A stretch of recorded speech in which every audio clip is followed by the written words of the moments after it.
Hello students, हम आपके लिए लेके आए हैं NEET PYQ series of equilibrium chapter. आपको ये सीरीज हेल्प करेगी कि किस पोर्शन से नीट क्वेश्चंस उठाता है, किस टाइप के क्वेश्चंस पूछे जाते हैं। ठीक है स्टूडेंट्स, तो हम डिस्कस करते हैं नीट पीवाईक्यू सीरीज। चलिए, तो फर्स्ट क्वेश्चन देख लेते हैं। The equilibrium constant of the following are N2 plus 3S2 gives 2NS3, जिसका equilibrium constant K1 given है। N2 plus O2 इसका 2NO, इसका equilibrium constant है K2। S2 plus half O2 it will give S2O, तो इसका equilibrium constant है K3। आपसे पूछा गया है कि इस इक्वेशन को, ये equation 2NS3 plus 5/2 O2 gives, इसका इक्विलिब्रियम कांस्टेंट K है 2NO प्लस 3H2O। तो आपको ये इक्वेशन, आप let us consider this is first equation. आपको ये 3 इक्वेशन गिवन है। N2 first equation, N2 plus 3H2 it will give 2NH3। इसका इक्विलिब्रियम कांस्टेंट है K1, को ले लीजिए A। सेकेंड इक्वेशन है N2 plus O2 it will give 2NO। Equilibrium constant given है K2, को let us consider B equation. Third equation is H2 plus O2 will give H2O। ये half O2 है, इसमें half O2 will give H2O। इसका equilibrium constant given है K3, इसको C consider कर लीजिए। तो आपको ये इक्वेशन लानी है with the help of these 3 equation. तो क्या करना होगा, देखिए इसमें NH3 क्या है, राइट हैंड साइड है, उसमें क्या है, लेफ्ट हैंड साइड है। तो आपको ये फोकस करना है कि NH3 को आप राइट हैंड साइड से लेफ्ट हैंड साइड लेके आओ। तो जब भी रिएक्शन को रिवर्स करते हैं तो इसका इक्विलिब्रियम कांस्टेंट क्या हो जाता है, इनवर्स हो जाता है। मतलब फर्स्ट इक्वेशन को आपने रिवर्स कर दिया, ए को 2NH3 gives N2 plus 3H2। ठीक है, तो इसका K डैश ले लिया आपने, क्या हो गया 1/K1। सेकेंड, आप देख रहे हैं कि वाटर के कितने हो गए 3 मोल्स, और यहाँ पे क्या है, वाटर 1 मोल है। तो C इक्वेशन को आपको क्या करना है, जो C है उसको आपको 3 से मल्टीप्लाई कर देना है। 3 से मल्टीप्लाई, तो ये हो गया आपका 3H2 plus half O2 it will give H2O। जब इस इक्वेशन को 3 से मल्टीप्लाई करोगे तो आपको मिल जाएगा 3H2 प्लस 3/2 O2, और ये हो गया आपका 3H2O। थर्ड इक्वेशन को आपको 2NO है इसमें, तो 2NO एज इट इज रखना है। मतलब आपने क्या किया, और जब भी किसी डिजिट से मल्टीप्लाई करते हो तो इसका इक्विलिब्रियम कांस्टेंट में क्या हो जाता है, K डैश जो होगा इसका, वो उसकी पावर रेज हो जाती है। जितने आप डिजिट से मल्टीप्लाई करोगे उतनी पावर उसकी रेज हो जाएगी। तो that is K equilibrium constant इसमें हो गया इसका कितना, K dash is equal to K की पावर 3। ठीक है, तो K3 की पावर 3। और जो सेकेंड इक्वेशन है दैट इज K2, उसको as it is N2 plus O2 it will give 2NO। इसको एज इट इज रखना है, तो K2 का K2 रहा, क्योंकि इसको अब जब आप इन 3 इक्वेशंस को जब आप ऐड कर देते हो, तो ऐड मतलब मल्टीप्लाई। तो जब आप इन 3 इक्वेशन को, इक्वेशन 1, इक्वेशन 2, इक्वेशन 3, तो जब आप इन तीनों को ऐड कर देते हो, तो ऐड में मतलब मल्टीप्लाई होता है। तो 1/K1 इंटू K3 की पावर 3 इंटू K2, तो ये आ जाएगा आपका K3 की पावर 3 K2 अपॉन K1, तो A will be the answer. आप शॉर्ट के लिए आप ये भी देख सकते हैं कि जिसमें जैसे आपको देख लेना है कि यहाँ पर 3 वाटर आ रहा है, तो आपको इस वाली जो आपकी इक्वेशन है वाटर वाली, उसको 3 से मल्टीप्लाई कीजिए। जब भी किसी डिजिट से मल्टीप्लाई करते हैं तो उसकी पावर रेज हो जाती है, तो K3 की पावर 3 होगा। K3 की पावर 3 किस किस ऑप्शन में है, ये रहा और एक ये रहा। और आपने देखा है कि NH3 आपको फर्स्ट इक्वेशन में राइट हैंड साइड है, आपको क्या करना है, इनवर्स करना है, रिवर्स करना है, तो आपका इक्विलिब्रियम कांस्टेंट क्या हो जाएगा, इनवर्स। तो K1 जो है वो आपका डिनोमिनेटर में आएगा, तो what will be the answer student, A will be the answer. आप शॉर्ट में ये भी कर सकते हैं, मैंने आपको पूरा लॉन्ग जो मेथड है वो समझा दिया है। चलिए नेक्स्ट देख लेते हैं। Given the reaction between two gases represented by A2 and B2, ये आपको रिएक्शन गिवन है, A2 gas plus B2 gas, it will give 2AB gas. आपसे पूछा और आपको इन सबके इक्विलिब्रियम कंसंट्रेशन भी गिवन है। A2 का कंसंट्रेशन है, concentration of A2 is 3 into 10 to power minus 3 molar। B2 का concentration given है, that is 4.2 into 10 to power minus 3 molar। and A2B and AB का concentration भी given है, AB का concentration given है, that is 2.8 into 10 to power minus 3 molar। आपसे पूछा है कि then value of Kc, then value of Kc, आपसे Kc का वैल्यू पूछा है, मतलब Kc इज इक्वल टू, कोई भी आपको रिएक्शन गिवन हो तो प्रोडक्ट का कंसंट्रेशन, उसका जो स्टोइकियोमेट्रिक कोएफिशिएंट है उसकी वो पावर में चला जाता है, अपॉन रिएक्टेंट का कंसंट्रेशन का प्रोडक्ट। ठीक है, पुट द वैल्यू, आपको इसकी वैल्यू गिवन है, that is 2.8 into 10 to power minus 3, क्योंकि स्क्वायर है तो आपको 2.8 इंटू 10 टू पावर माइनस 3। यहाँ पर A2 का कंसंट्रेशन गिवन है, दैट इज A2 का है 3 इंटू 10 टू पावर माइनस 3, और B2 का कंसंट्रेशन गिवन है, that is 4.2 into 10 to power minus 3। चलिए, तो ये कैंसिल हो गया 10 to power minus 3, 10 to power minus 3 से, ये 10 टू पावर माइनस 3 से, ये 10 टू पावर माइनस 3 कैंसिल हो गया। आपको पता है ये पॉइंट से ये पॉइंट गया, ये 2 जा 14 से कैंसिल हो गया। ठीक है, और ये आपका ये आ गया आपका 10, ठीक है, ये आ गया आपका 3, और ये आ गया आपका 9, और ये आ गया आपका 27 इंटू 2।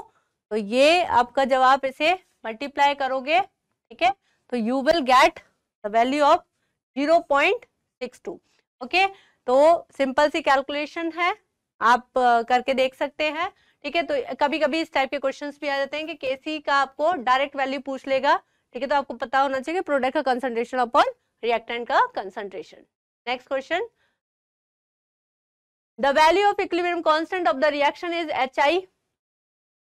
इसके लिए इक्विलिब्रियम कांस्टेंट की वैल्यू गिवन है, HI is equals to half of H2 gas, ये भी आपका गैस है, प्लस हाफ ऑफ I2। ठीक है, आपसे पूछा है H2 gas plus I2 gas gives 2HI। इसका ये आपको दे रखा है, इसका इक्विलिब्रियम कांस्टेंट गिवन है, दैट इज 1 अपॉन इसका इक्विलिब्रियम कांस्टेंट गिवन है, दैट इज 8। तो आपने क्या करा है, इसको पहले तो इनवर्स करा है, इनवर्स करा मतलब k डैश जो होगा वो 1/k, और फिर क्या किया है, इसको इसका 2 से मल्टीप्लाई किया, तो इनवर्स करके इसका 2 से मल्टीप्लाई मतलब पावर क्या हो जाएगी 2। तो आपने इनवर्स करा तो 1/, जब भी आपने रिएक्शन को रिवर्स किया है तो इक्विलिब्रियम कांस्टेंट जो है वो इनवर्स हो जाता है, और अगर किसी भी डिजिट से मल्टीप्लाई करते हैं तो वो जो जिस डिजिट से आप मल्टीप्लाई करते हो वो पावर में चली जाती है। तो ये हो गया आपका 1/8 का स्क्वायर, दैट इज 1/64। ठीक है, तो what will be the student answer, क्या हो जाएगा आपका, D will be the answer. Next question देख लेते हैं। The values of Kp1 and Kp2 for the reactions are x gives y plus z। तो एक तो आपका y plus z, ठीक है, और दूसरी रिएक्शन है आपकी a gives 2b।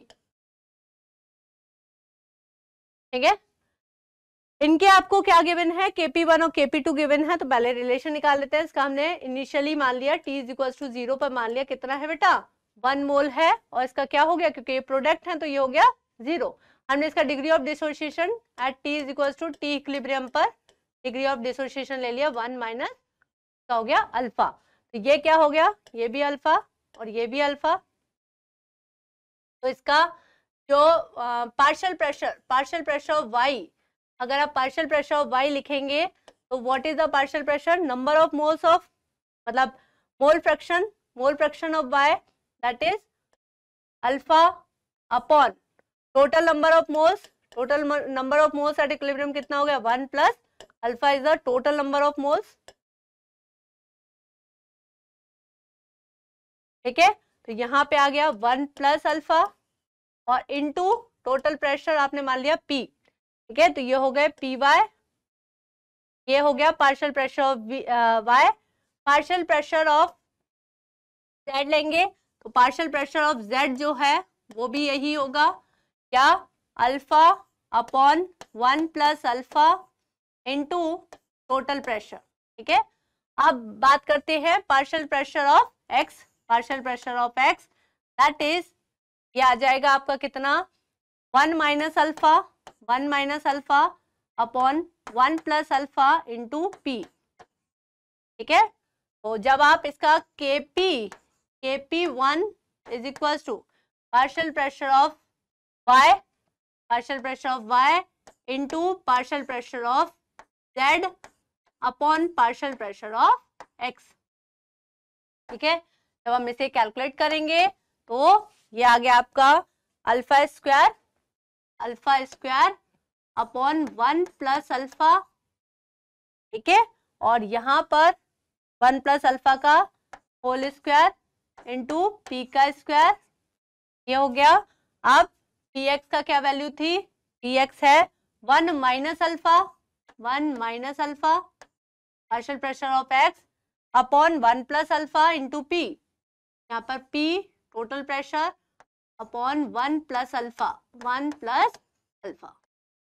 ठीक है, तो आप देख रहे हैं यहाँ से कि आपका ये कैंसिल आउट हो गया 1 प्लस अल्फा, एक 1 प्लस अल्फा से कैंसिल, और ये आपका p से p कैंसिल। ठीक है, तो क्या बचा आपका, ये आ गया आपका alpha square upon 1 plus alpha 1 minus alpha मतलब 1 माइनस अल्फा का स्क्वायर इंटू पी।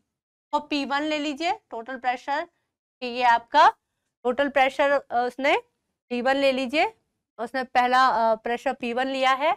इसी तरह से जब आप A plus A gives 2B का कैलकुलेट करेंगे, जब A तो इसको मान लिया इनिशियली आपका 1 मोल है, इसका 0। ठीक है, तो इसका कितना हो गया 1 माइनस अल्फा और इसका कितना हो गया 2 अल्फा। टोटल मोल्स निकाल लिए एट इक्विलिब्रियम पर, कितना हो गया 1 प्लस अल्फा, ये भी टोटल मोल्स। जब आप इसका Kp2 निकालेंगे, Kp2 कैलकुलेट करेंगे तो पार्शियल प्रेशर ऑफ B कितना हो जाएगा, मोल फ्रैक्शन मतलब 2 अल्फा और ये हो गया आपका 1 प्लस अल्फा का होल स्क्वायर, ठीक है, क्योंकि यहाँ पे स्टोइकोमेट्रिक कोएफिशिएंट क्या है 2 है, upon partial pressure of A that is 1 minus alpha upon 1 plus alpha, ठीक है। यहाँ पर भी, यहाँ पे पार्शियल प्रेशर इसका कितना हो गया, इसका टोटल प्रेशर हो गया P2 का स्क्वायर, और यहाँ पर हो गया आपका P2, ये आ गया आपका, जब आप इसे कैलकुलेट करेंगे तो ये आ जाएगा बेटा 4 alpha square upon 1 minus alpha का स्क्वायर इंटू P2, ठीक है। जब आप इक्वेशन 2 और equation 1 divided by this is the value of Kp1, जब आप Kp1 डिवाइडेड बाय Kp2 करेंगे, Kp1 डिवाइडेड बाय Kp2, तो आपको मिलेगा 4, इधर आ जाएगा आपका, sorry, Kp1 divided by Kp2 है, तो यहां पर आ जाएगा आपका Kp1 आपका हो गया P1 और ये आ गया आपका 4 P2, ठीक है। बाकी सारी चीजें जो है अल्फा स्क्वायर, क्योंकि सेम है डिग्री ऑफ डिसोसिएशन उसने बोला है, तो कैंसिल आउट हो जाएंगी, बस आपका ये बचेगा Kp1 अपॉन Kp2 का रेशियो आपको गिवन है, कितना है 9:1, तो ये आपका 9:1 हो गया, और ये हो गया P1 अपॉन P2 और ये 4, ठीक है। तो P1 अपॉन P2 कितना आ गया, P1 upon P2 is equal to 4, इधर मल्टीप्लाई हो गया, तो दिस इज 36:1, ठीक है। तो this will be your answer, okay. तो आपको कुछ नहीं करना, केवल आपको 2 टाइप की रिएक्शन गिवन है, उनका डिग्री ऑफ डिसोसिएशन के फॉर्म में आपको Kp1 और Kp2 कैलकुलेट करना है, दोनों का रेशियो ले लेना है, और ना P1 और P2 का रिलेशन फाइंड करना है। तो what will be the answer student, 36:1, A will be your answer. चलिए नेक्स्ट क्वेश्चन देखते हैं, in which of the following equilibrium Kc and Kp are not equal. तो आपको रिलेशन लर्न होना चाहिए कि Kp is equal to Kc RT की power delta n। तो अगर delta n, when delta n is equals to 0, then Kp is equals to Kc, ठीक है। तो ये चीज याद रखनी है।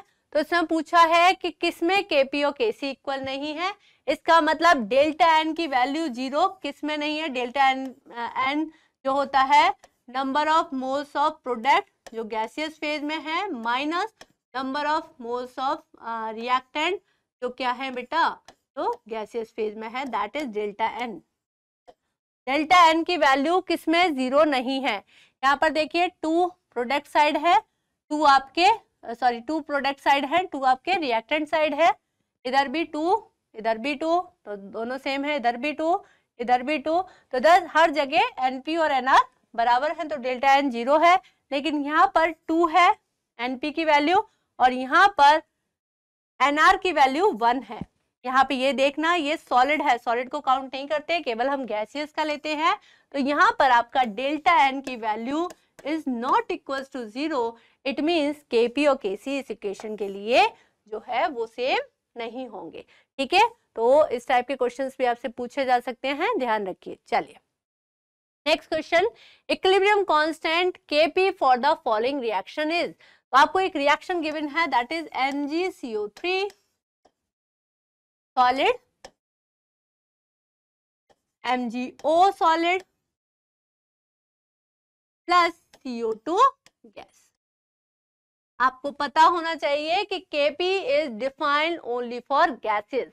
गैसेस के लिए डिफाइंड होता है, चाहे आपकी कोई भी रिएक्शन हो, कम से कम एक गैस जब तक नहीं होगी तब तक Kp डिफाइंड नहीं होगा। तो Kp क्या होता है, Kp is partial pressure of gases of product, जो प्रोडक्ट में जो गैसेस हैं upon partial pressure of reactant जो गैसेस है, ठीक है। तो यहाँ पर देख रहे हो आप, this is solid, this is solid, तो इनके लिए केपी डिफाइन नहीं होगा, केपी होगा केवल पार्शियल प्रेशर ऑफ CO2, ठीक है। तो this will be your answer. देखिए किस ऑप्शन में है, ए विल बी योर आंसर, ठीक है। तो इस टाइप के छोटे मोटे क्वेश्चंस भी आ सकते हैं। चलिए नेक्स्ट क्वेश्चन देखते हैं। Which of the following statement is correct for a reversible process in a state of equilibrium? Okay, delta G naught is a gives free energy, और जो नॉट लगा होता है that is for standard condition, मतलब temperature जो है आपका 25 degree centigrade होना चाहिए, ठीक है। और आपका जो प्रेशर है that is 1 atm या 760 mm of Hg। तो हमें पता है गिव्स फ्री एनर्जी का is equals to delta G not plus RT ln Q the reaction quotient. Okay, हमें पता है एट इक्विलिब्रियम क्या होगा, ध्यान रखिए, at equilibrium delta G is equals to 0। Equilibrium पे क्या होता है, डेल्टा G की वैल्यू 0 हो जाती है और K जो रिएक्शन क्वोशिएंट है वो इक्विलिब्रियम कांस्टेंट के बराबर हो जाता है। ये आप ध्यान रखिए, यहाँ नोट करने वाली बात है कि डेल्टा G नॉट 0 नहीं होता, डेल्टा G 0 होता है। When we put this value in this equation, ठीक है, तो then we will get delta G not is equals to minus, ये साइड आ गया माइनस, हमने ln को चेंज कर दे रहे हैं या फिर पहले ऐसे ही लिख लेते हैं RT ln, और यहाँ पे आ गया K। जब आप ln को लॉग बेस 10 में चेंज करेंगे, minus 2.303 RT log K equilibrium, ठीक है। तो this will be your relation for delta G not at standard condition. Okay, direct formula पूछ लिया गया है आपसे, delta G not minus 2.303 RT log AC। तो what will be the answer, A will be the answer, ठीक है। तो इस टाइप के क्वेश्चंस भी आपसे पूछे जा सकते हैं। नेक्स्ट क्वेश्चन देख लेते हैं। For the reversible reaction N2 + 3H2 gives 2NH3 plus heat मतलब आपकी जो हीट है जो वो किस साइड में आ रही है, राइट हैंड साइड आ रही है, मतलब प्रोडक्ट की side. Means this reaction is, ये हेबर्स प्रोसेस है बच्चों, ये हेबर्स प्रोसेस है और हेबर्स प्रोसेस आपसे काफी बार पूछी जाती है, तो इसे ध्यान भी रखना है कि ये आपकी एक रिवर्सिबल प्रोसेस है, एक रिवर्सिबल प्रोसेस है, और ये डेल्टा H जो है इसमें नेगेटिव है, ठीक है। ये प्लस हीट है, मतलब हीट क्या है, रिलीज हो रही है, प्रोडक्ट की साइड है, मतलब this reaction is exothermic in nature. कैसी है, एक्सोथर्मिक, ठीक है। तो टेम्परेचर का इफेक्ट देखने के लिए आपको ये पता होना चाहिए कि रिएक्शन एक्सोथर्मिक है कि एंडोथर्मिक है। तो अगर आपकी रिएक्शन एक्सोथर्मिक है, मतलब हीट जो है वो रिएक्शन में रिलीज हो रही है, तो as we increase the temperature, अगर हम टेम्परेचर इंक्रीज करेंगे तो क्या होगा, आपका जो रिएक्शन है वो बैकवर्ड जाएगी। रिएक्शन कैसी हो जाएगी, बैकवर्ड डायरेक्शन में जाएगी, ये आप याद रखिए, ठीक है। अगर रिएक्शन बैकवर्ड डायरेक्शन में चाहिए तो हमें तो फॉरवर्ड डायरेक्शन में चाहिए, हमें तो अमोनिया का प्रोडक्शन चाहिए, तो हमें क्या करना होगा, तो for decreasing the temperature reaction कैसी हो जाएगी, रिएक्शन का डायरेक्शन हो जाएगा फॉरवर्ड, ये आपको याद रखना, ठीक है। तो एक्सोथर्मिक के लिए टेम्परेचर इंक्रीज करने से बैकवर्ड डायरेक्शन में जाती है, ये आपको याद रखना है। इसलिए आपको क्या करना होगा, टेम्परेचर लो करना होगा, तभी रिएक्शन फॉरवर्ड डायरेक्शन में जाएगी। ओके, इसने पूछा है शिफ्ट इन फॉरवर्ड डायरेक्शन को पूछा है, तो एज भी हमें पता है कि टेम्परेचर डिक्रीज करने पर फॉरवर्ड, मतलब लो टेम्परेचर फेवरेबल होगी। टेम्परेचर कैसा होना चाहिए, लो टेम्परेचर। ओके, आप पूछा है कि प्रेशर का भी इसमें टर्म देख रहे हैं हम, प्रेशर का। तो प्रेशर के लिए आप ध्यान रखिए कि when delta n g is less than 0, यहाँ पे देख भी रहे हो प्रोडक्ट के नंबर ऑफ मोल्स यहाँ पे कितने हैं, यहाँ पर हैं, एंड डेल्टा एन प्रोडक्ट के हैं 2 और रिएक्टेंट के हैं 3 + 1 दैट इज 4। तो यहाँ पे डेल्टा एन की वैल्यू कितनी आ गई, -2। ध्यान रखिए अगर डेल्टा एन जी की वैल्यू लेस देन 0 है तो रिएक्शन प्रेशर इंक्रीज करने पर फॉरवर्ड डायरेक्शन में जाती है। अगर डेल्टा Ng की वैल्यू, ध्यान रखिए, तो फॉरवर्ड डायरेक्शन में जाती है। अगर डेल्टा Ng की वैल्यू ग्रेटर देन 0 है तो प्रेशर इंक्रीज करने पर बैकवर्ड डायरेक्शन में जाएगी, और डेल्टा Ng अगर इज इक्वल टू 0 है तो प्रेशर का इफेक्ट या वॉल्यूम का इफेक्ट कुछ नहीं पड़ता। ठीक है, अगर प्रेशर हाई है तो वॉल्यूम लो होगा, क्योंकि इनवर्स रिलेशन होता है। इसका मतलब low temperature and high pressure पर फेवरेबल होती है ये हेबर प्रोसेस। ठीक है, तो कहां पर है? By increasing the concentration of NH3 नहीं, NH3 का अगर आप कंसंट्रेशन बढ़ाओगे तो रिएक्शन बैकवर्ड जाएगी, आपको फॉरवर्ड चाहिए। बाय डिक्रीजिंग द प्रेशर नहीं, मैंने बोला इंक्रीजिंग द प्रेशर करेंगे तब फॉरवर्ड डायरेक्शन में जाएगी। By decreasing the concentration of N2, reactant का कंसंट्रेशन बढ़ाने पर रिएक्शन फॉरवर्ड जाती है, इसमें डिक्रीज कर रहा है तो गलत है। By increasing the pressure and decreasing the temperature, yes, this will be your answer. ठीक है, तो ली चैटलिस्ट प्रिंसिपल भी काफी बार पूछा जाता है, इसको भी ध्यान में रखिए। चलिए नेक्स्ट क्वेश्चन देखते हैं। Conjugate base pair for Bronsted acid H2O और HF। देखिए H2O, ठीक है, और HF कॉन्जुगेट जो एसिड है उसका कॉन्जुगेट बेस बनाने के लिए क्या करते हैं? एक H+ रिमूव करते हैं for the formation of conjugate base. और अगर किसी का कॉन्जुगेट बेस है उससे एसिड बनाना है तो 1 H+ ऐड कर देते हैं। तो यहां पर हो गया आपका एक H+ जो है वो रिमूव करोगे तो OH-, और इसमें से अगर आप H+ अगर रिमूव करोगे तो F-। ठीक है, मैंने क्या बताया कि अगर कोई कॉन्जुगेट एसिड है उसको कॉन्जुगेट बेस में कन्वर्ट करने के लिए H+ रिमूव कर दोगे, और अगर कोई कॉन्जुगेट बेस है, ठीक है, और अगर कोई कॉन्जुगेट बेस है उसको एसिड में कन्वर्ट करने के लिए एक H+ ऐड कर देते हैं। तो आपसे पूछा गया conjugate base for H2 and HF, तो क्या हो जाएगा? OH- and F-। चलिए नेक्स्ट क्वेश्चन देख लेते हैं। Which of the following molecules act as a Lewis acid. अच्छा, लुईस एसिड से ध्यान रखना है कि लुईस एसिड क्या होते हैं। लुईस एसिड वो कंपाउंड या वो मॉलिक्यूल होते हैं जिनको which can accept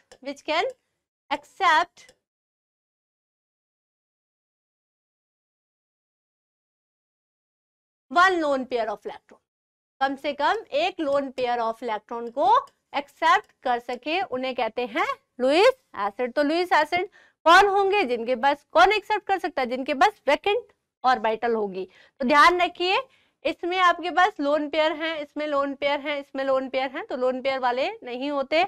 हाँ, बोरोन के पास वैकेंट p ऑर्बिटल होती है तो इसको कंसीडर कर लेंगे हम क्या? Lewis acid.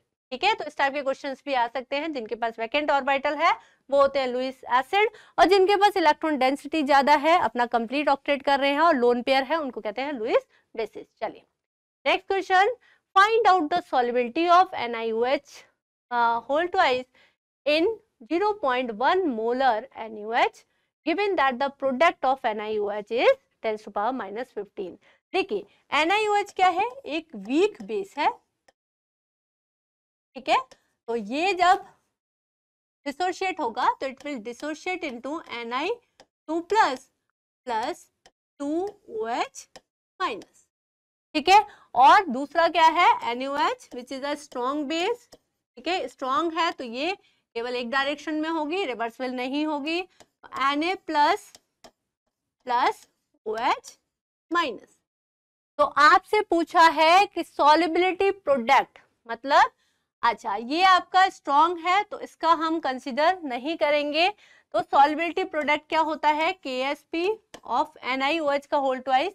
तो इसमें क्या हो गया? Ni2+ का कंसंट्रेशन है और OH- का कंसंट्रेशन की पावर 2। तो यहाँ पर KSP गिवन है, find out the solubility. Okay, इसमें सॉल्युबिलिटी पूछा गया है, इसमें KSP गिवन है दैट इज 2 × 10⁻⁻15। ओके, अच्छा, आपसे क्या पूछा है, given that the ionic product find out the solubility of NiOH। Okay, तो इसकी सॉल्युबिलिटी पूछी है आपसे, तो यहाँ पर आ गया आपका 0.1 मोलर की सॉल्युबिलिटी है, 0.1, क्योंकि हम इसके रेस्पेक्ट में, ठीक है, इसका जो 0.1 मोलर है इसके रेस्पेक्ट में इसको निग्लेक्ट कर देंगे, क्योंकि ये किससे मिल रहा है आपको, स्ट्रॉन्ग से, ठीक है, ये क्या है, वीक, तो स्ट्रॉन्ग के रेस्पेक्ट में वीक का जो है डिसोसिएशन कम हो जाता है, तो OH माइनस को, इसके कंसंट्रेशन को निग्लेक्ट कर देंगे, तो हम किसके केवल कंसंट्रेशन लेंगे, जो आपको मिल रहा है स्ट्रॉन्ग से, तो 0.1 मोलर इसका हो गया स्क्वायर, ठीक है। जब आप इसको सॉल्व करेंगे तो दिस इज एस है solubility is equal to 2 into 10⁻⁻15 upon 0.1 into 0.1, ये आ जाएगा आपका 2 इंटू 10⁻⁻13। ध्यान रखें, जब भी आपको स्ट्रॉन्ग बेस या स्ट्रॉन्ग एसिड का कंसंट्रेशन गिवन हो तो आप उसके रेस्पेक्ट में जो वीक वाला है उसको आप निग्लेक्ट कर देंगे, तो आपको ये आंसर मिल गया 2 इंटू 10⁻13 मोलर, ठीक है। चलिए next question, the pH of 0.01 molar NaOH aqueous solution will be, ठीक है, तो ये आपका पूछा गया है pH, तो आपको OH माइनस कंसंट्रेशन गिवन है, कितना गिवन है, that is 0.01 molar, means 10⁻⁻2 molar, ठीक है।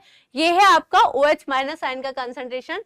अगर मैं H प्लस आयन का कंसंट्रेशन पूछूं तो क्या होगा, आपको पता है H प्लस आयन का कंसंट्रेशन इंटू OH माइनस का आयन का कंसंट्रेशन, ये होता है आयनिक प्रोडक्ट, जो कि कितना होता है 25 डिग्री सेंटीग्रेड पे, दैट इज 10⁻⁻14, ये हो गया आपका 10⁻⁻14 अपॉन 10⁻⁻2, ठीक है। आपको ये याद रख लेना है, ionic product H plus OH minus concentration that is Kw, that is 10⁻⁻14, ये आपका 25 डिग्री सेंटीग्रेड पर होता है, ठीक है। तो आपने ये OH माइनस का H प्लस आयन का कंसंट्रेशन निकाल लिया, दैट इज 10⁻12। H प्लस का कंसंट्रेशन आ गया, pH का फॉर्मूला होता है pH is equal to minus log base 10 H plus ion concentration, ठीक है। तो यहाँ पर माइनस लॉग और यहाँ पर H प्लस का कंसंट्रेशन रखा आपने 10⁻12, ठीक है। तो यहाँ पर आपको पता है कि माइनस लॉग 10⁻x, ठीक है, माइनस x, तो इसकी वैल्यू क्या हो जाती है, x हो जाती है, ठीक है। तो ये हो गया आपका कितना, pH आ गई 12, ठीक है। तो कभी आपको बेस देकर उसकी pH पूछ सकता है, तो आप बेस देगा, उसका कंसंट्रेशन गिवन होगा, तो OH माइनस का कंसंट्रेशन होगा, ठीक है। तो आप इस टाइप से क्वेश्चन कर सकते हो, तो 12 will be the answer, okay. चलिए नेक्स्ट क्वेश्चन देखते हैं। Following solution were prepared by mixing different volumes of NaOH and HCl, okay, of different concentration. फिर आपसे पूछा है pH of which one of the following is equals to 1, ठीक है। तो हम इसमें कभी भी आपको अगर स्ट्रॉन्ग एसिड और स्ट्रॉन्ग बेस का सॉल्यूशन हो तो आपके पास एक फॉर्मूला आपको पता होना चाहिए कि OH माइनस आयन का कंसंट्रेशन और H प्लस, देखिए जो ज्यादा होगा उसी का कंसंट्रेशन आएगा, तो आप और लेके चल रहे हैं, ठीक है, मॉड लेके चलेंगे हम, इज इक्वल्स टू, यहाँ पर हो जाता है molarity M1 V1 N factor 1 minus, ठीक है, M2 V2 N factor 2, mod, यहाँ पे मॉड ले रहे हैं क्योंकि जिसकी वैल्यू ज्यादा होगी उसमें से कम को माइनस करेंगे, अपॉन V1 प्लस V2, ठीक है। तो इससे आपको क्या मिलेगा, कंसंट्रेशन मिल जाएगा H प्लस और OH माइनस का। देखिए जैसे फर्स्ट ऑप्शन में ए को अगर मैं सॉल्व करूं, यहाँ पे दे रखा है 60 ml ऑफ HCl, ठीक है, देखिए H प्लस है या OH है वो आप लेके चलेंगे, ठीक है। चलिए कैलकुलेट करते हैं फर्स्ट ऑप्शन के लिए, 60 ml, ठीक है, मतलब V1 की वैल्यू है 1/10 1/10 ये आपको m की वैल्यू गिवन है और इसका n फैक्टर होता है 1 माइनस, ये आपने अप्रोच रखी है अपनी, ठीक है, माइनस कितना हो गया 40 इंटू 1/5 1/10 सॉरी, इसका भी n फैक्टर 1 होता है, ठीक है, mod upon 100 60 plus 40 that is 100, ठीक है, तो ये आ गया आपका 60 और ये आ गया यहाँ पे आ गया आपका 6 और ये आ गया 4, तो ये वैल्यू आ गई 2/100, ठीक है, तो 2 इंटू 10⁻², तो इसका H प्लस का कंसंट्रेशन आ गया 2 इंटू 10⁻²। ऑब्वियसली इसमें तो होगा नहीं, फिर आप इसका निकालोगे तो 2, इसको जब आप कैलकुलेट करोगे पीएच, इसकी पीएच के लिए क्या हो जाता है माइनस लॉग H प्लस का कंसंट्रेशन, ठीक है, क्योंकि आप में एसिड का ये ज्यादा है, ठीक है, इसका एसिड का ये ज्यादा है, तो ये H प्लस का कंसंट्रेशन होगा, तो जब इसकी वैल्यू रखोगे तो ये आ जाएगा जब भी, अच्छा एक बात और ध्यान रखनी है, कभी भी आपको इस तरह से लॉग दे रखा हो और इसका लॉग निकालना हो, ठीक है, तो a इंटू 10⁻⁻b ये आपको लॉग निकालना है, ठीक है, माइनस लॉग निकालना है, तो इसका हो जाता है b माइनस लॉग a। इस तरह से आप एक फॉर्मूला लर्न कर सकते हो, जिससे तो इसकी वैल्यू क्या हो जाएगी 2 माइनस लॉग 2, ठीक है, तो ये हो गया log 2 की वैल्यू 0.3 और ये 2 में से 0.3 गया, तो ये हो गया आपका 1.7, ठीक है, तो ये नहीं होगा। चलिए नेक्स्ट देखते हैं, और कोई भी ले लीजिए आप, इस तरह से सबको कैलकुलेट करेंगे। अच्छा, इसमें से 100 ml 1/10 माइनस 100 इंटू 1/10, तो 10 में से 10 ये इसकी जो आएगी, इसका H प्लस आयन का कंसंट्रेशन आपको दिखाई दे रहा है कि 0 है, और जब भी H प्लस आयन का या OH माइनस आयन का कंसंट्रेशन 0 आए तो क्या हो जाता है, इसकी pH हो गई 7, इसको आपको सॉल्व करना ही नहीं है, ठीक है, बाकी आप देख लेंगे, यहीं पर करके बता देती हूँ मैं, 75/1/5 इसको करके देख लेते एक बार। चलिए H प्लस, ठीक है, अच्छा यहाँ पर 75 इंटू 1/5 ये ज्यादा है और ये कम है, तो इसका हो गया 75 इंटू 1/5 माइनस, इसका n फैक्टर 1 ही है, 25 इंटू 1/5 अपॉन 100, ठीक है, तो ये आ गया आपका 5 और ये आ गया आपका 15 और ये आ गया आपका 5, ये आ गया आपका H प्लस आयन का कंसंट्रेशन दैट इज 10/100, मतलब आ गया 10⁻⁻1। अब 10⁻⁻1 है तो माइनस लॉग 10⁻⁻1 का pH क्या हो जाएगा, pH आ गया 1, ठीक है, तो ये रहा वो answer, C will be the answer. कौन सा है, C की pH जो है वो 1 होगी, ठीक है, इसको करके देख सकते हैं 55 अपॉन, तो ये 5.5 हो गया, माइनस 4.5 अपॉन, तो ये नहीं आएगा, ठीक है, तो दिख ही रहा है आपको 2 आपका जो आएगा वो 5.5 माइनस 4.5, तो ये आंसर नहीं लग रहा आपको, ठीक है, तो आप इस तरीके की अप्रोच भी रख सकते हैं। चलिए next question, what is the pH of the resulting solution when equal volume of 0.1 molar NaOH is mixed with 0.01। अच्छा, आपको दिख ही रहा है कि इसका कंसंट्रेशन अब इक्वल वॉल्यूम है, तो वॉल्यूम तो हमने दोनों का V मान लिया,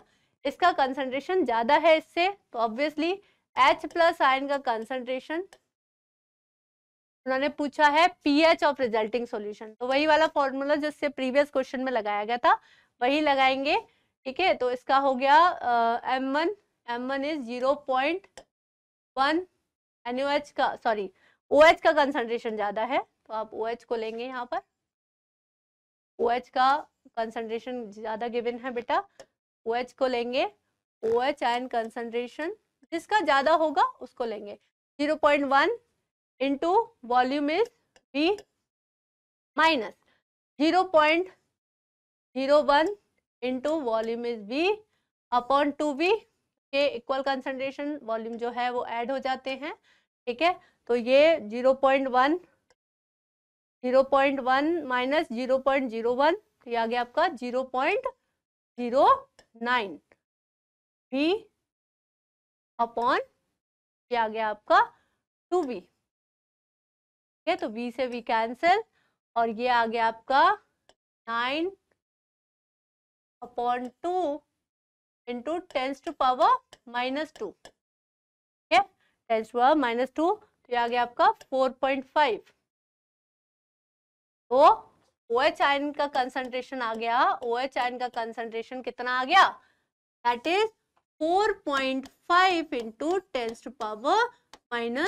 तो अगर इसका POH कैलकुलेट करेंगे तो POH आ जाएगा, मैंने बताया कि अगर आपको कभी भी ऐसे लगा हो कि -log A into 10 to power -b, तो इसका फॉर्मूला सीधे से याद रखिए, b माइनस log A।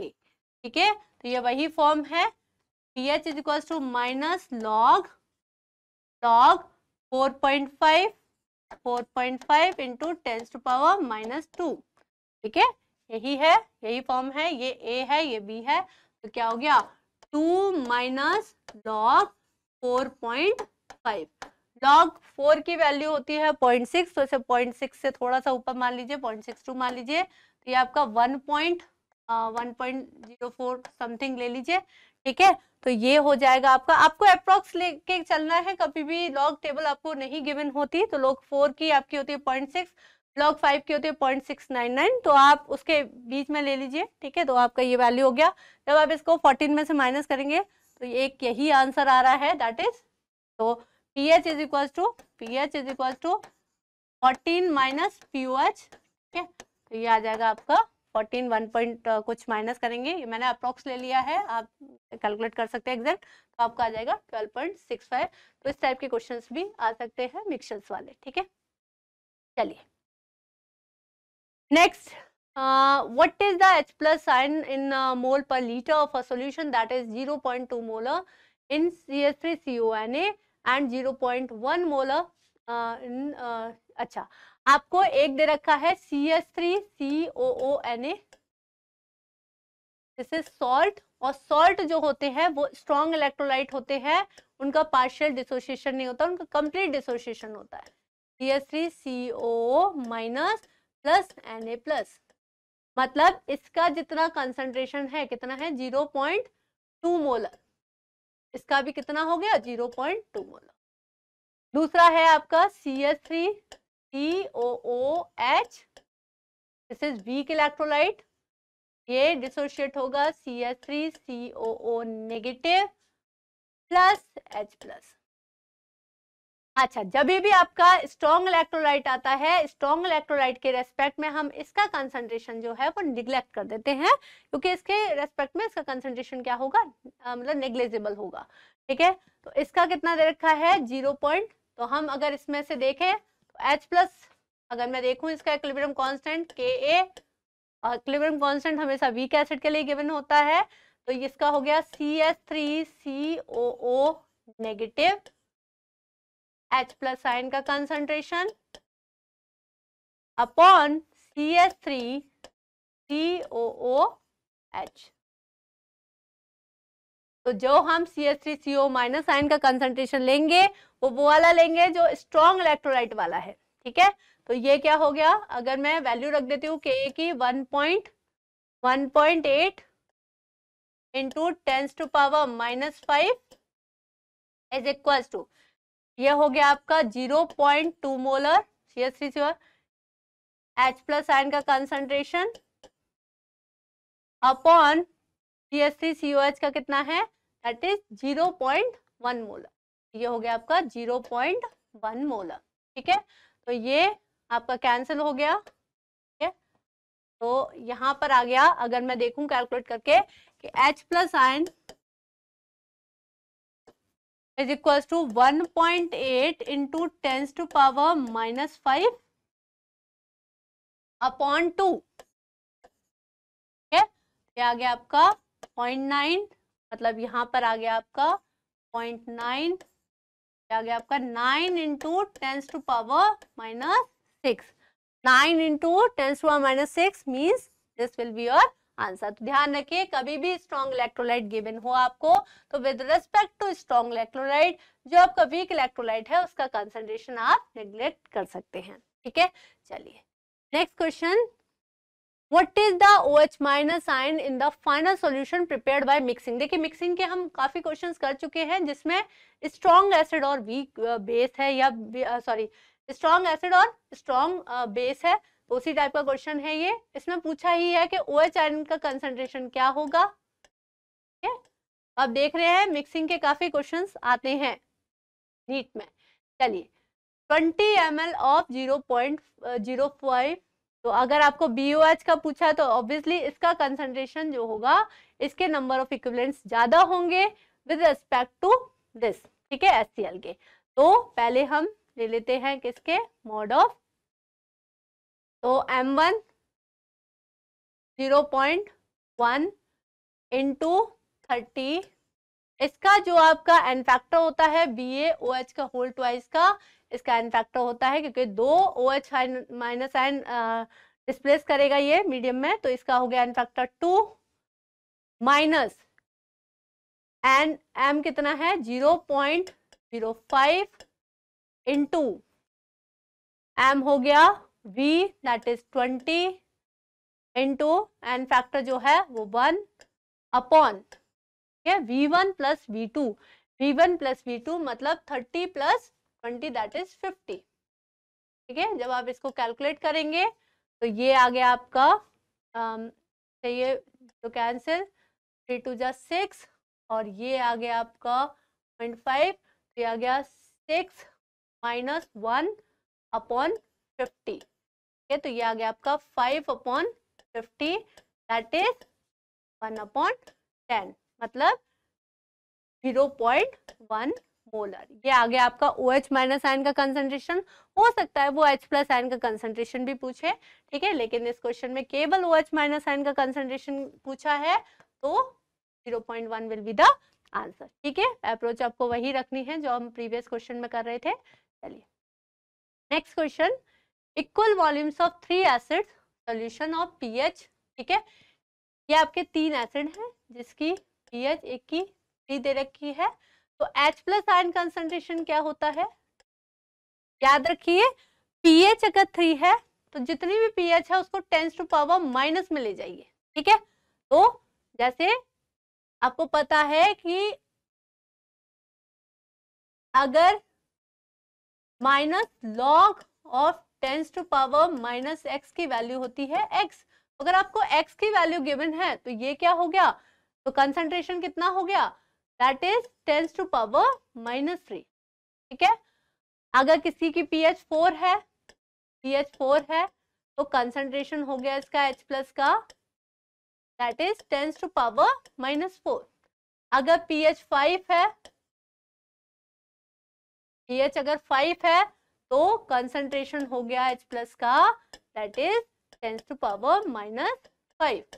अब आपको कंसंट्रेशन आ रखा है, आ गया, और आपसे क्या पूछा है कि what is the final H plus ion मतलब रिजल्टिंग सॉल्यूशन का क्या होगा, तो आपको इनके मिक्सचर है तो सबको मिक्स कर दीजिए, इक्वल वॉल्यूम है इसका भी, तो 10 to power minus 3 into V plus, okay सब एसिड ही है तो हम प्लस लेंगे, इनको ऐड कर देंगे, 10 to power minus 4 into V plus 10 to power minus 5 into V, ठीक है, अपॉन 3V।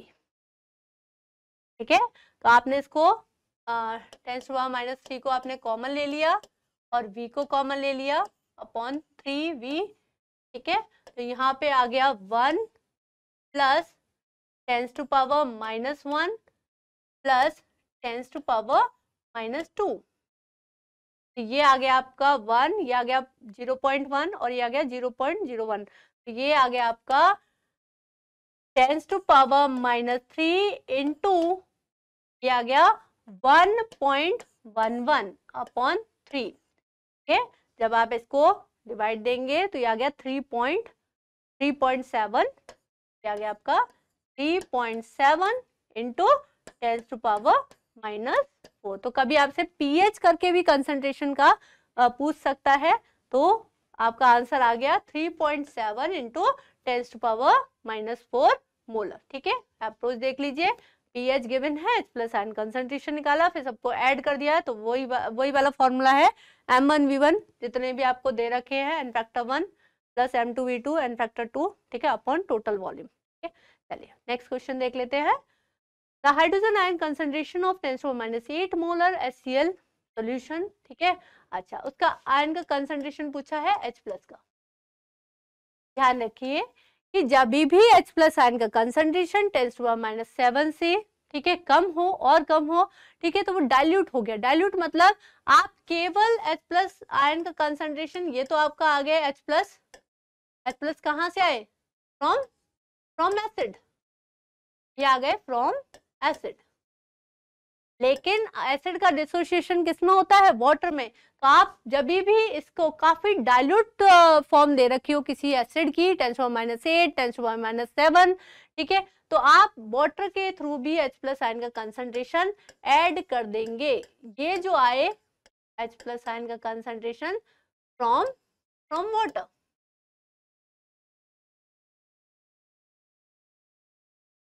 ठीक है, तो यहाँ पर ये आपका हो गया 10⁻⁻, आपने 7 कॉमन ले लिया या -8 कॉमन ले लिया, तो यहाँ पे आ गया आपका 1 + 10। ठीक है, तो ये आ गया आपका 11 इंटू 10⁻⁻8, 11 इंटू 10⁻⁻8, या फिर हम इसे ले सकते हैं 1 पॉइंट, मैंने नियरली लिया है एग्जैक्ट वैल्यू। ठीक है, तो 1 पॉइंट समथिंग इंटू 1.1 इंटू 10⁻⁻7। आप इसको ऐसे भी लिख सकते हैं। ठीक है, तो मैंने नियरली लिया है 1.05 इंटू 10⁻⁻7, आपका ये आंसर हो गया। ठीक है, तो 1.1 जो है 1.05 या 1.04, इस तरह से आप कर सकते हैं। आपको ये याद रखना है कि अगर ज्यादा डाइल्यूट सॉल्यूशन है तो वाटर का जो है H प्लस आयन वो भी कंसीडर करेंगे। चलिए next, correct relation between the dissociation constant of dibasic acid. Dibasic acid मतलब वो वीक एसिड्स, ठीक है, जो 2 H प्लस आयन दे। तो जैसे मैंने एग्जांपल ले लिया H2S का। ठीक है, तो H2S जब पहली बार डिसोशिएट होगा तो ये होगा HS negative plus H plus. ठीक है, इसका डिसोसिएशन कांस्टेंट मान लिया मैंने K1। सेकेंड टाइम जो HS माइनस है, it will be dissociate into, ये हो जाएगा आपका H plus plus S minus 2। तो ध्यान रखिए इसका क्या हो जाएगा KA2। तो कभी भी ऐसे डाइबेसिक या ट्राइबेसिक एसिड होते हैं तो उनका फर्स्ट डिसोसिएशन कांस्टेंट सबसे बड़ा होता है, देन आपका सेकेंड डिसोसिएशन कांस्टेंट होगा, देन आपका थर्ड डिसोसिएशन कांस्टेंट होगा। जैसे जैसे आपके जो है स्टेप बढ़ते जाएंगे डिसोसिएशन कांस्टेंट की वैल्यू कम होती जाएगी। तो ये कॉन्सेप्ट याद रखिए। ठीक है, तो यही आपसे पूछा है। ठीक है, तो इस टाइप के क्वेश्चंस आपको ध्यान में रखने हैं। डाइबेसिक एसिड और ट्राइबेसिक एसिड हो सकता है वो 3 का पूछ ले, K1 K2 K3 की वैल्यू पूछे तो आपको याद रखना। चलिए, ionic product of water at 25 degree centigrade is 10⁻⁻। अच्छा, 25 डिग्री सेंटीग्रेड पर जो कि आपका रूम टेम्परेचर होता है, KW की वैल्यू कितनी है? 10⁻⁻14। एट 90, तो एट 90 इसका कोई फॉर्मूला नहीं होता कि आप वैल्यू निकालेंगे।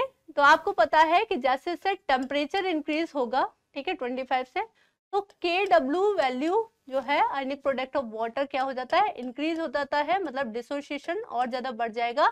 तो ये आपका, ठीक है, कितनी होती है ये मुझे याद है, लेकिन आपको याद नहीं रखना। आपको बस ये याद रखना है कि वैल्यू बढ़ जाएगी। ठीक है, तो 10⁻⁻14 ये तो सेम रही, 10⁻⁻16 ये वैल्यू क्या हो गई? कम हो गई, ये भी कम हो गई, ये वैल्यू क्या दे रखी है? इंक्रीज। तो आपको एक ही वैल्यू इंक्रीज दे रखी होगी, तो आपसे हो सकता है वो 90 पे पूछे, हो सकता है वो 80 पे पूछे। तो आपको ये याद रखना है कि एज टेम्परेचर इंक्रीजेस, ठीक है, KW value will increase, KW की वैल्यू क्या होगी? इंक्रीज हो जाती है। ठीक है, तो इससे आप इस क्वेश्चन को कर सकते हैं।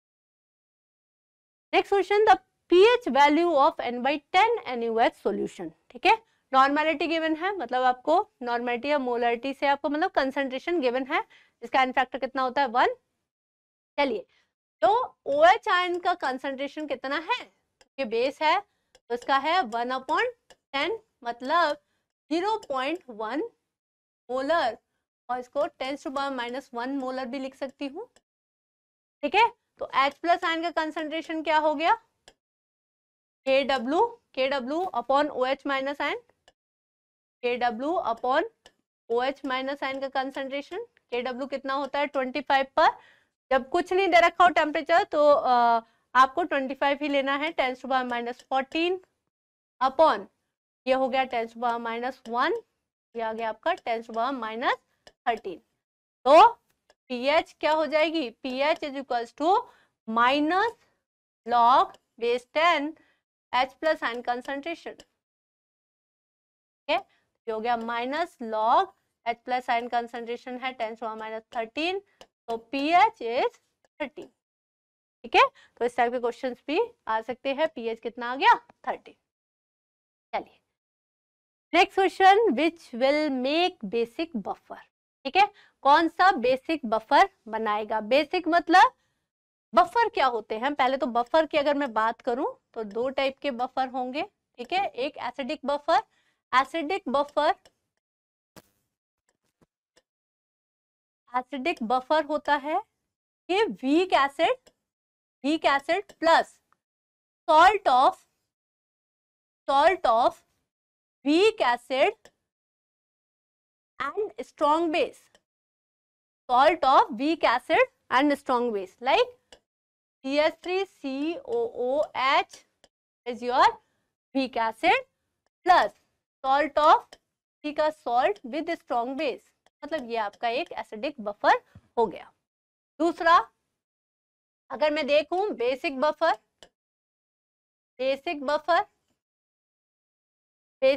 क्या होते हैं, weak base plus salt of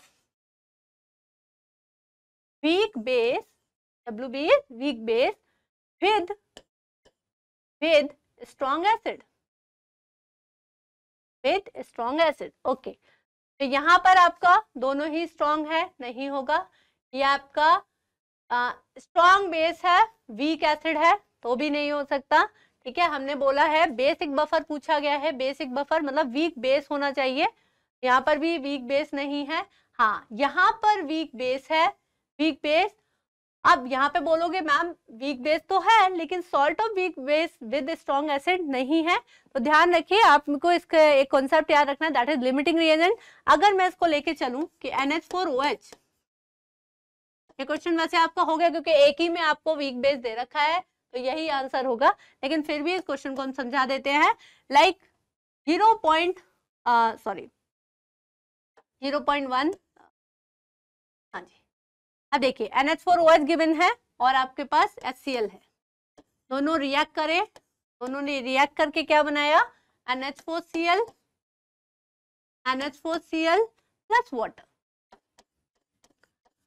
अब आपको वीक बेसिक बफर के लिए क्या क्या कंपोनेंट चाहिए, बेसिक के लिए आपके पास एक तो मीडियम में सॉल्यूशन में ये होना चाहिए और दूसरा आपके पास ये होना चाहिए, तभी इन दोनों को मिला के हम क्या बोलेंगे, बेसिक बफर।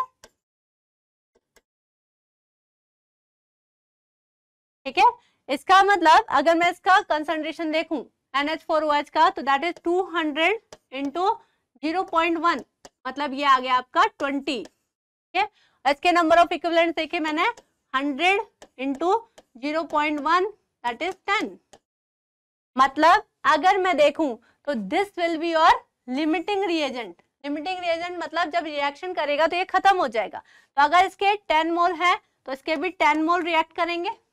ठीक है, तो ये 10 मोल रिएक्ट करेगा तो 10 मोल बचे, ये खत्म, और अगर ये 10 मोल बचे तो इसके 10 मोल से क्या, ये 10 मोल जनरेट होंगे। ठीक है, मतलब ये आपका लिमिटिंग रिएजेंट है, तो ध्यान रखिए अगर कोई ऐसा केस आता है तो जो स्ट्रॉन्ग कंपोनेंट होगा वो लिमिटिंग रिएजेंट की तरह काम करना चाहिए, तभी वो जो है वो बफर बनाएगा। ठीक है, तो रिएक्शन में कौन कौन बच गया, आपका एक NH4OH बच गया और एक आपका NH4Cl बच गया। अब ये बेसिक बफर बन गया। तो कभी आपसे इस तरह से मोल कॉन्सेप्ट लगा के, लिमिटिंग रिएजेंट का कॉन्सेप्ट लगा के आपसे डायरेक्ट बेसिक बफर या एसिडिक बफर ना पूछ के वो आपसे इस तरीके के क्वेश्चन पूछ सकता है। ठीक है, ये तो आप लकीली आपको इसमें एक ही में दे रखा है वीक बेस, तो आपने इसको टिक कर लिया, लेकिन आपसे अगर दे रखा होता उसने कंसंट्रेशन जो है वो डिफरेंट डिफरेंट दे रखे होते तो आपको कैलकुलेट करना पड़ता। ठीक है स्टूडेंट, चलिए नेक्स्ट क्वेश्चन देखते हैं। Which one of the following pairs of solution is not an acidic buffer? अभी हमने बताया कि एसिडिक बफर कौन से होते हैं, जो वीक एसिड हमने बताया एसिडिक बफर आपके होते हैं वीक एसिड हो plus salt of weak acid with strong base. ठीक है, weak acid with strong base. यहाँ पे देखिए वीक एसिड है, weak acid with strong base is not an, उसने पूछा is not an acidic buffer, तो ये तो है। ठीक है, वीक एसिड और salt of weak acid with strong base. Yes, H2CO3 is carbonic acid, it is also a weak acid जो कोल्ड ड्रिंक्स में मिलता है। और ये किसका सॉल्ट है, कार्बोनिक एसिड और आपका NaOH का है, तो NaOH is a strong base, ये भी हो गया। H3PO4 ये आपका वीक एसिड है। ठीक है, और ये किसका सॉल्ट हो गया, NaOH और H3PO4 का, तो weak acid with strong base का, तो ये भी आपका हो गया। HClO4 इज स्ट्रॉन्ग एसिड, ये कैसा है, स्ट्रॉन्ग एसिड है, और ये सॉल्ट किसका हो गया, strong acid plus strong base, ये आपका बफर नहीं हुआ। ठीक है, तो इस टाइप के क्वेश्चंस भी पूछे जा सकते हैं। चलिए next question, the dissociation constant of weak acid is 1 × 10⁻⁴. In order to prepare a buffer solution with a pH is equals to 5, the salt upon acid ratio will be. Okay? तो ये आपको buffer के लिए एक formula होता है, that is pH is equals to pKa plus log salt upon acid. ये acidic buffer का है। ठीक है, एसिडिक बफर अगर बेसिक बफर होगा यहाँ पे सॉल्ट अपॉन बेस आ जाता है। ठीक है, तो pH की वैल्यू आपको गिवन है, pH की वैल्यू गिवन है 5। ओके, अच्छा pK नहीं गिवन, तो pK is equals to minus log Ka, Ka की वैल्यू गिवन है दैट इज माइनस लॉग 10⁻⁴।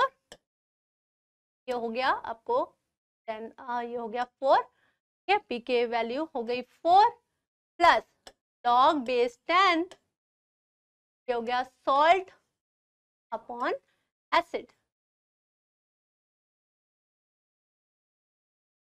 ये कंसंट्रेशन हो गया, ये हो गया 1 is equals to log base 10 salt upon acid. ठीक है, तो अगर आप इसका लॉग को आप उस साइड लेके जाते हैं, जब आप एंटी लॉग लेंगे 1 का, अगर आप एंटी लॉग लेंगे तो क्या हो जाएगा, दोनों साइड एंटी लॉग लेंगे तो क्या हो जाएगा, सॉल्ट अपॉन एसिड।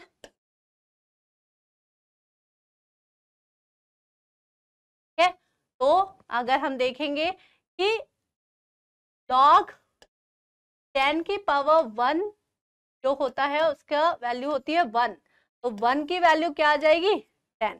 ठीक है, तो एंटी लॉग लेंगे तो 1 का एंटी लॉग होता है 10 टू पावर 1। ठीक है, तो एंटी लॉग ऑफ 1 इज 10, तो इसका आंसर आ गया क्या, आपसे पूछा गया कि सॉल्ट अपॉन एसिड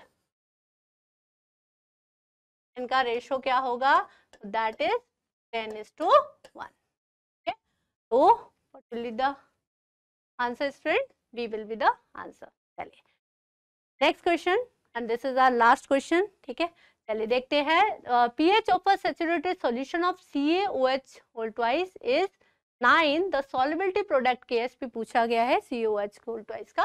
ठीक है, तो पीएच गिवन है, पीएच गिवन है दैट इज 9, और पीओएच क्या हो गई, पीओएच जो हो गया 14 माइनस पीएच, क्योंकि pH plus pOH is equal to 14, ठीक है, तो ये हो गया आपका 14 माइनस 9, ये आ गया आपका 5, पीओएच कितना आ गया 5।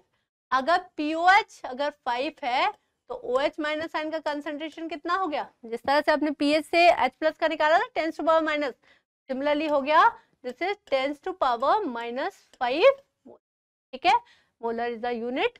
चलिए अगर OH माइनस आयन का कंसंट्रेशन ये गिवन है तो CaOH whole twice gives Ca2 plus plus 2OH minus, ठीक है। अगर ये आपका 2s है तो ये कितना होगा s, इसका कंसंट्रेशन आपका गिवन है, 2s की वैल्यू कितनी गिवन है, that is 10 to power minus 5 molar, ठीक है। OH आयन का कंसंट्रेशन आपको गिवन है तो ये कितना हो गया 1/2 into 10 to power minus 5 molar, ठीक है। तो KSP पूछा है, KSP is equal to Ca2 plus ion का कंसंट्रेशन, ठीक है, इसकी सॉल्युबिलिटी तो OH माइनस आयन का कंसंट्रेशन की पावर 2, तो यहाँ पर इसकी आ गई कितना 1/2 into 10 to power minus 5 into इसका स्क्वायर मतलब 10 to power minus 5 into 10 to power minus 5, ठीक है। तो ये आ गया आपका कितना, ये हो गया 10 और ये हो गया 15, मतलब 0.5 into 10 to power minus 15 with the KSP, ठीक है। तो 0.5 into 10 to power minus 15 this will be your answer, ठीक है। अच्छा क्वेश्चन था कि PS से लेके उसने क्या निकलवा लिया, KSP उसने फाइंड करा है, ठीक है, फाइंड करवाया है। तो इस टाइप के क्वेश्चंस आपको ध्यान रखने हैं, ठीक है। आयनिक इक्विलिब्रियम, केमिकल इक्विलिब्रियम काफी इजी, और ये आपके फॉर्मूला बेस्ड क्वेश्चन ज्यादा आते हैं नीट में, तो आपको ध्यान से इस चैप्टर पर फोकस करना है। Thank you.